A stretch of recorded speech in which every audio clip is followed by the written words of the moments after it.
answers of certified copies for CA Foundation July 2021 accounts paper, wherein the student who has shared these certified copies has scored 95 out of 100 in CA Foundation July 2021 accounts paper. Now, what all things are we going to see in this video? First, how the answers are to be presented. Second, how is the checking being done in digital evaluation. Third, how the working notes are to be prepared, and some other small things. So let's begin with the first thing, that is इन्होंने सबसे पहले करा है question number 2। अब इससे हमें क्या समझ आता है? That there is no obligation for you to follow any pattern while attempting the paper. आपके लिए कोई कंपल्शन नहीं है कि क्वेश्चन नंबर 1 से ही स्टार्ट करना है। आप किसी भी क्वेश्चन से स्टार्ट कर सकते हैं, लेकिन अगर आपने सपोज क्वेश्चन नंबर 2 स्टार्ट कर दिया है, in that case question number 2 के सारे पार्ट्स पहले खत्म कीजिए and then move on to the next question. ऐसा मत कीजिएगा कि क्वेश्चन 2 का ए पार्ट पहले कर लिया, फिर क्वेश्चन 6 का सी पार्ट, फिर क्वेश्चन 4 का बी पार्ट, बिकॉज ऐसा अगर आप करते हैं तो आपके एग्जाम चेकर आपकी शीट्स चेक करते टाइम थोड़ा सा कंफ्यूज हो जाएंगे। इसके साथ साथ आपके एग्जाम चेकर को आपकी शीट्स को चेक करने में टाइम भी ज्यादा लगेगा in comparison to checking sheets of any other candidate, जिसका थोड़ा बहुत असर पड़ सकता है आपकी चेकिंग में। So to avoid any of such problem आपको ये चीज नहीं करनी है। अगर आपने क्वेश्चन नंबर 4 स्टार्ट करा है तो उसके सारे पार्ट्स पहले करो and then move on to the next question. अब आते हैं इनके फॉर्मेट्स पर। इन्होंने सारे फॉर्मेट्स ड्रॉ करे हैं with the help of pencil. मैं भी आपको यही रेकमेंड करूंगा to draw the formats with the help of pencil, because अगर आप पेंसिल से फॉर्मेट्स ड्रॉ करते हैं, एग्जाम टाइम में एग्जाम प्रेशर अलग होता है, टाइम भी कितना बचा है वो चीज भी देखनी होती है, कितने मार्क्स का पेपर रह गया, इन सब चीजों के बीच पे काफी बार ऐसा हो जाता है जब लाइंस थोड़ी सी टेढ़ी मेढ़ी बन जाती हैं। अब यही फॉर्मेट अगर आपने पेंसिल से ड्रॉ करा है तो उस टेढ़ी मेढ़ी लाइन को आप इरेज करके दोबारा ड्रॉ कर सकते हो, लेकिन अगर वही फॉर्मेट आपने ड्रॉ करा with the help of pen तो आपके पास बचते हैं सिर्फ 2 रास्ते। पहला कि पूरा पेज कट करके नेक्स्ट पेज पर दोबारा फॉर्मेट्स ड्रॉ करो, या फिर दूसरा उस अनटाइडी से फॉर्मेट में ही अपना आंसर करो। सो इसीलिए आपके लिए बेटर यही होगा to draw the formats with the help of pencil. Next अब आते हैं इनके प्रेजेंटेशन पर। चाहे कहीं पर बनाना हो जर्नल एंट्री, चाहे कहीं पर लेजर अकाउंट बनाना हो, फॉर्मेट्स में आपको प्रेजेंटेशन हमेशा अच्छे से करनी है, जैसे कि इन्होंने करी है in the books of mister Ratan, journal entries, and then फिर उसके बाद हर एक कॉलम की heading, serial number, particulars, ledger folio, debit rupee, credit rupee. अब एक चीज जो कि इन्होंने फॉलो करी है, बट मैं आपको एडवाइस करूंगा कि आप वो चीज फॉलो मत कीजिएगा। इन्होंने सीरियल नंबर का कॉलम मार्जिन के बीच में ही बना दिया ताकि पर्टिकुलर्स के कॉलम में जगह थोड़ी सी ज्यादा मिल जाए, बिकॉज इनकी हैंडराइटिंग थोड़ी सी खुली है। बट आप ये चीज फॉलो मत कीजिएगा बिकॉज इनकी हैंडराइटिंग साफ भी है, इसीलिए इतना ज्यादा फर्क नहीं पड़ रहा, आंसर आसानी से समझ आ रहा है। बट हम सब में से काफी लोग ऐसे भी हैं जिनकी हैंडराइटिंग इतनी ज्यादा अच्छी नहीं है, तो इसलिए उन लोगों के लिए तो मैं यही सजेस्ट करूंगा कि आप मार्जिन पर ही वो सीरियल नंबर का कॉलम रखिए एंड बाकी जो स्पेस है उसमें बाकी कॉलम्स बनाकर रखिए। नेक्स्ट अब देखिए, इन्होंने जब अकाउंट्स के नाम लिखे हैं जर्नल में तो वहां पर कोई भी एब्रीविएशन का यूज नहीं करा है except for the word account. जैसे कि आप देख सकते हैं सेकेंड जर्नल एंट्री में profit and loss adjustment account, यहां पर एंड भी इन्होंने एब्रीवेटेड फॉर्म में नहीं लिखा है,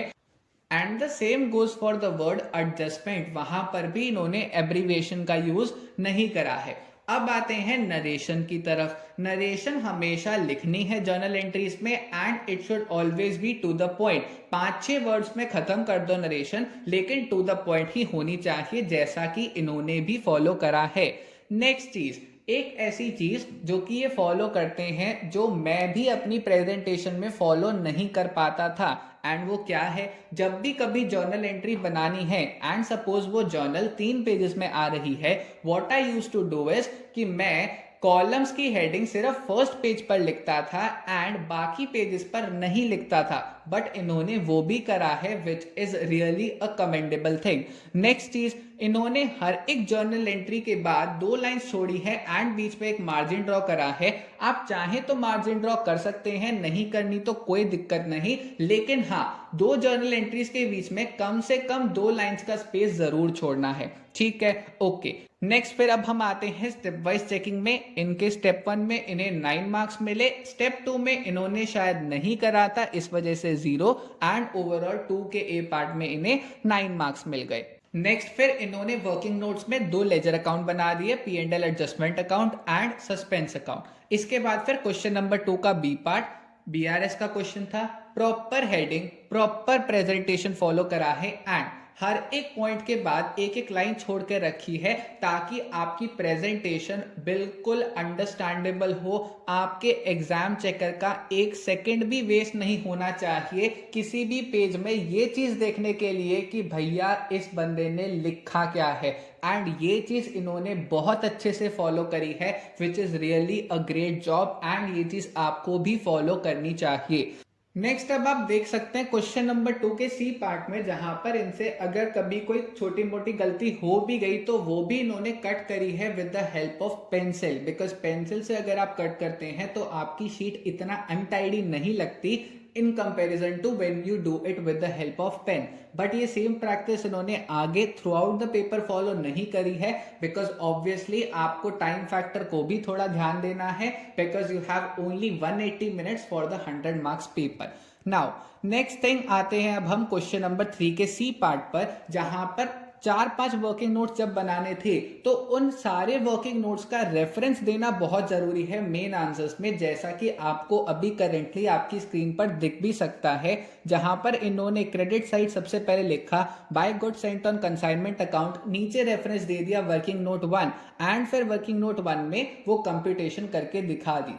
आप सब में से काफी लोग ऐसा करते हैं कि वर्किंग नोट्स बनाते हैं लेकिन मेन आंसर में उसका रेफरेंस देना भूल जाते हैं। ये चीज आपको अवॉइड करनी है एंड वो रेफरेंस जरूर देनी है। ठीक है, ओके जी। नेक्स्ट अब फिर आते हैं अगले क्वेश्चन पर, क्वेश्चन नंबर 5 का ए पार्ट।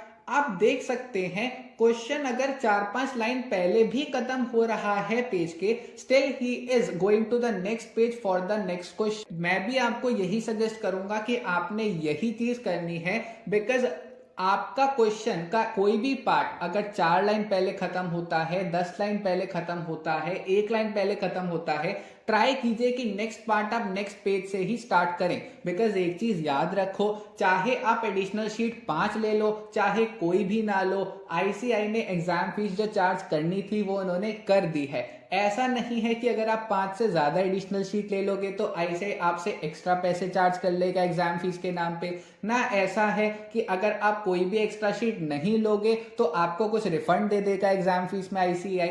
इसीलिए ये चीज तो समझ के चलो, खुला खुला लिखने हैं आंसर्स ताकि एग्जाम चेकर को कोई भी प्रॉब्लम ना आए आपके आंसर्स को चेक करते टाइम। ठीक है जी।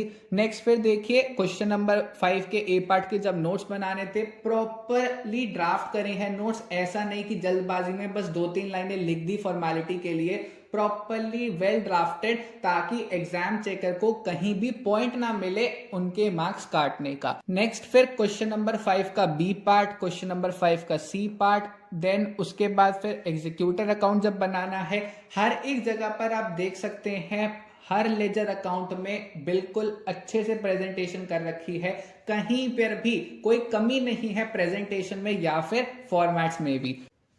एंड वर्किंग नोट्स की भी जहां जहां रिक्वायरमेंट है वहां प्रॉपर वर्किंग नोट्स बनाने में कोई भी कंजूसी नहीं करी है इन्होंने। काफी लोग ऐसे करते हैं जहां पर कोई छोटी सी कैलकुलेशन होती है तो ट्राई करते हैं कि मेन आंसर में ही करके दिखा दें, इसके लिए अलग से वर्किंग नोट क्या बनाए, बट इन्होंने ये चीज फॉलो नहीं करी है। जहां रिक्वायरमेंट है वर्किंग नोट की, प्रॉपरली अच्छे से वर्किंग नोट बनाया है एंड उसकी रेफरेंस फिर मेन आंसर में दी है। एंड यही चीज इन्होंने फॉलो करी है थ्रू आउट द पेपर। जहां पर छोटी मोटी गलतियां हो गई वहां पर इनके उस स्टेप के मार्क्स कट हुए हैं, लेकिन बाकी जितना करेक्ट था उसके मार्क्स इन्हें मिले हैं। तो ये चीज आप याद रखिएगा, जो कि काफी लोग सोचते हैं कि क्या ICAI CA एग्जाम्स में स्टेप वाइज मार्किंग करता है। The answer is yes. And digital evaluation के बाद तो स्टेप वाइज मार्किंग और ज्यादा स्ट्रिक्ट तरीके से होती है, बिकॉज अब यहाँ पर हर एक पार्ट के कुछ कुछ पोर्शन के बाद बॉक्सेस दे रखे होते हैं एग्जाम चेकर के पास, जहां पर उन्हें मार्क्स अवॉर्ड करने होते हैं। ठीक है जी, ओके। नेक्स्ट अब आते हैं हम क्वेश्चन नंबर 6 के बी पार्ट पर, that is a theory question. अब थ्योरी क्वेश्चन में भी आप देखिए प्रॉपर हेडिंग लिखी है, फिर एक्सप्लेनेशन दी है। इनके थ्योरी क्वेश्चन तक में मार्क्स नहीं कटे हैं, पूरे 5 on 5 मिले हैं in question number 6 B part. And in fact question number 1 जिसमें 12 मार्क्स के ट्रू फॉल्स एंड 4 मार्क्स का थ्योरी क्वेश्चन है, उसमें भी इन्हें 16 on 16 मिले हैं। बिकॉज जब बात की जाए ट्रू फॉल्स की, प्रॉपरली ट्रू या फॉल्स लिखा एंड फिर एक लाइन छोड़ के अच्छे से उसका रीजन एक्सप्लेन करा है। And for better understanding of the examiner एक पेज पर सिर्फ 2 ही ट्रू फॉल्स के आंसर लिखे हैं, ताकि प्रेजेंटेशन में कोई भी कमी नहीं रहनी चाहिए। ठीक है जी, ये हो गए हमारे ट्रू फॉल्स। नेक्स्ट फिर क्वेश्चन नंबर 1 का बी पार्ट, वो भी अच्छे से हेडिंग लिखी, एक्सप्लेनेशन दी। एंड देन फिर क्वेश्चन नंबर 1 का C part which was a question from depreciation, वो भी अच्छे से सॉल्व करा एंड उसमें भी इन्हें फुल मार्क्स मिले हैं। आपको अब ये चीजें ध्यान रखनी है कि प्रेजेंटेशन पर काम अच्छे से करना है, फॉर्मेट्स कोशिश करना है कि पेंसिल से ही ड्रॉ करें, वर्किंग नोट्स अच्छे से बनाने हैं एंड उनकी रेफरेंस मेन आंसर में जरूर देनी है। That's all for this video. Take care of yourselves. Thank you very much.